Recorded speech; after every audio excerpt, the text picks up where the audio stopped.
कही जानिले कथा सुंदर देखिपारे ए दुनियाटा ज्ञान और विज्ञानर एक गंता घर।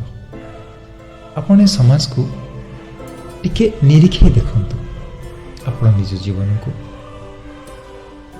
ए समाज को टिके परखिबा को चेष्टा करंतु। आपण निश्चित रूपे बहुत किछि अनुभव करि परिबे जदि आपण निज जीवनर अनुभव को निज जीवनर अभिज्ञता को